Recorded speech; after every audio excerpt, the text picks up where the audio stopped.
Hey guys, welcome back to The Market is Open. Check out our website, themarketisopen.com. Today we're talking about the Model Y, the China Gigafactory, and future plans for Tesla on a day when the stock hit a new all-time high at $498.80. I think it will be good to look at some of the things that Tesla has planned that will create value going forward. A lot of new people who have never purchased Tesla shares before, who have just been reading headlines, are now jumping into Tesla and sending the stock higher. Everyone wants in on the action, but a lot of them are just following the hype and don't actually understand Tesla. There's clearly a lot more to Tesla than simply number of cars sold, for example. Many people are dumbfounded. How is Tesla worth almost triple the value of Ford when Ford sells 10 times as many cars as Tesla? But I think you guys who follow the channel are much more excited about what does Elon Musk have in mind and what is really in store for Tesla competitors in the near future. So please smash the like button and subscribe by hitting the bell button. Let's get started. Let's begin with Elon dancing on screen at the China Model 3 launch. Every media outlet on the planet was covering the dancing. It reminds me of the moonwalking bear awareness test. You guys can Google it after, where you're focused on something else and you miss the moonwalking bear. Not only did Tesla deliver the first Model 3s, but they announced that they were starting to build out the factory to produce Model Y. I think this just shows how fast they're moving in China. Also, the China team is probably ready to tackle that now that the Model 3 production seems to be ramping up smoothly. The China Gigafactory's target is now 250,000 cars per year. That's going to be once the Model Y is up and running in China, and they'll be targeting 500,000 cars in the near future. Given that, they've got the Model 3 going in 10 months from swamp to production facility.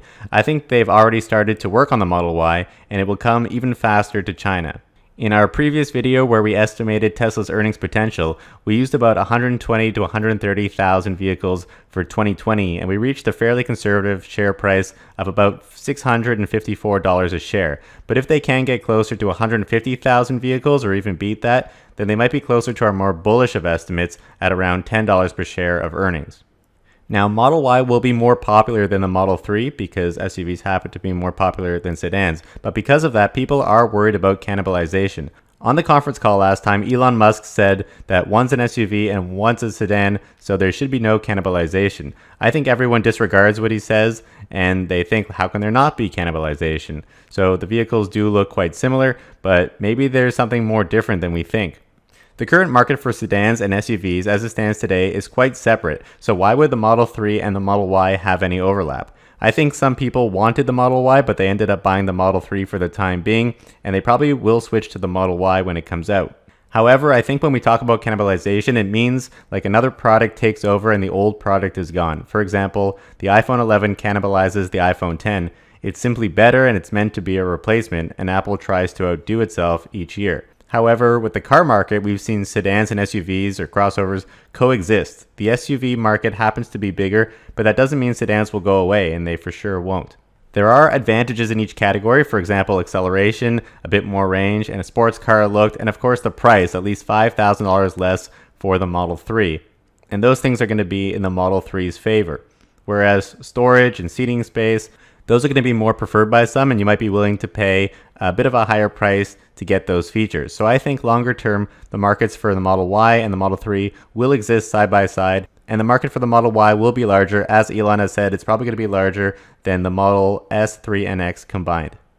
Now, I think a big secret that Tesla has, and sometimes Elon's secrets are known to the public, but nobody seems to pay attention, is that Model Y will employ advanced manufacturing techniques and technologies, and he says that he's excited to show these in the future.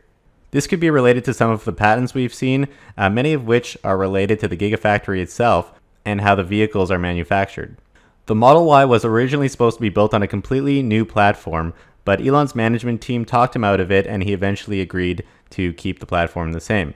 The advantage of this is that Model Y will use 75% of the same parts as Model 3, thus boosting scale for those parts and lowering the cost. But the new factories that are being built, both for the Model Y in California and Model Y upcoming in China, will be way more efficient than the original plants in California.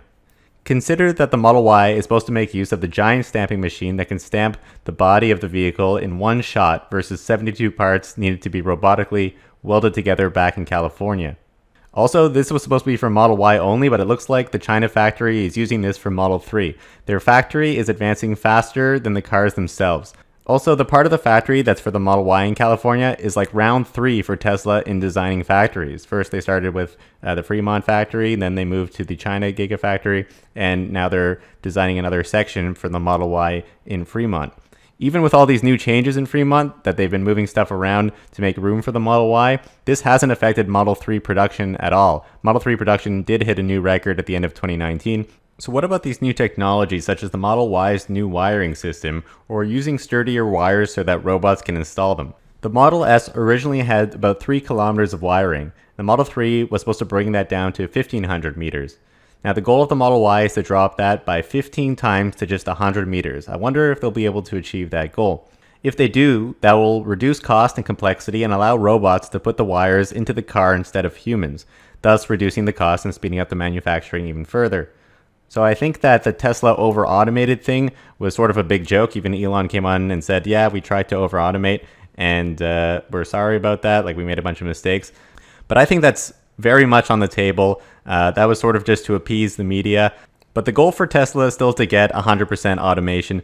Maybe that'll never happen, but they can for sure get even closer. Also, the way cars have been designed is going to be drastically altered. Traditional car companies, like, they might see this coming, but they have no idea what to do about it. They've been making small incremental changes for the past 100 years, so a leapfrog product is going to take them by surprise. Sandy Munro, who takes cars apart for a living, has said that the Model 3 has military-grade chips and controllers, and that there seem to be Bluetooth antennas on various components of the vehicle. He said this multiple times. If I understand this correctly, and he's right, then I think Tesla's been preparing for this new way of communication between vehicle components in the Model 3, and perhaps the Model Y will actually have them fully enabled, meaning that communication is done wirelessly and there's no need for wires, just for power.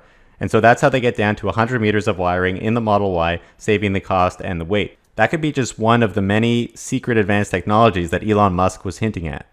Also, Elon Musk has said, and he said it a couple times, that you should only be able to see the production line machinery with a strobe light because it's moving so fast, and the rate at which cars roll down the line is like Jim Chanos' walking speed. Nah, I'm just kidding, he didn't say that. He may have said it's like grandma's walking speed. But even just regular walking speed in terms of production speed would be significantly faster than today's production capability. Also, I find like sometimes Elon says something and people laugh and think it's ridiculous, but it doesn't sound like Elon has forgotten about it. He's going to show you that it's actually doable eventually. For that reason, I also think that the alien dreadnought idea is still going to happen. He hasn't forgotten about that either. The factory in California is clearly not alien-like. I mean, people laugh at it and they say it's more tent-like. But now the China Gigafactory seems to have gone from 0 to 1,000 to 3,000 vehicle run rate in just a month or 2 days. Like, they're moving so fast I can't even keep up. Now the goal has been increased to 250,000 cars per year from 150,000, and it's still the beginning of January. So I think the goal is actually to still build that alien dreadnought that Elon has been talking about, and they're clearly not there yet, but it is getting closer. Furthermore, most analysts laugh when Tesla says that they think they can hit 25% margins, as if that's impossible for any company in the auto industry, let alone 30% margins. Keep in mind that the Model Y will be priced higher, but is expected to cost the same as the Model 3 in terms of their actual production costs. I think that puts 30% margins very much on the table. And as I said in the video for my earnings estimate for 2020, slight changes in margins can boost profitability by a huge amount. Just going from 21% to 23% margins boosted Tesla's profitability by 60%. Imagine they get to 25% margins. I don't think anyone understands how much that will affect earnings. Go watch the video at the end when I do the sensitivity analysis and you'll see. Also, the spreadsheet for that is available on our Patreon. Now finally, and perhaps very much overlooked, was that Elon said he's going to be opening a design center in China for an original car for the world. He says China has some of the best art in the world and that they should try something radical like the Cybertruck that's unique and different. So I think that would be great for Tesla. It could enable a low-cost vehicle for the world, perhaps $25,000 starting price, as Elon has alluded to. That said, it may not even be a car at all, but something autonomous that chief designer Franz von Holzhausen was hinting at in one of our first videos when we discussed on this channel. But China does need a cheaper car to really reach the mass market in that country. Vehicles in China do sell for closer to $15,000 US, so it would be important for China to come up with a car, even for their own market, to reach the mass population. But I think that overall, Elon has been very impressed with the speed at which Gigafactory 3 came up, and if he can combine some of these elements of extreme speed, of building things, and good engineering and low cost, China's the place to do it. And not only that, but to harness these techniques and lessons learned by doing these projects and continuously sharing the knowledge with all of Tesla worldwide, I think is very important. So if I was a competitor, I'd be pretty scared with Tesla's current speed, let alone what their plans are to accelerate even further. Alright guys, hope you enjoyed that video. Please smash the like button and don't forget to subscribe to our YouTube channel. We would really appreciate your support. Also, don't forget to hit the bell button as well. Thanks so much for watching.